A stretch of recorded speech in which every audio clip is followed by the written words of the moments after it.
के लाइन क्या है? खाली तू हिलावला पलंग एलहना परे सर बोला। अरे क्रॉस लाइन भी आएगा मोनू भैया ये वाला परे सर बोला महा परे अंतरे में ना वही अंतरे का तो ये जरूरी है।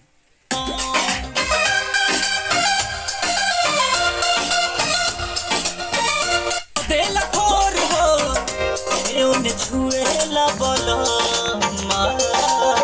इन्हें छुए। हाँ भैया क्या बोल रहे हैं? खाली तू हिलावला पलंग वाह हमारे राजा को दिल खोर हो।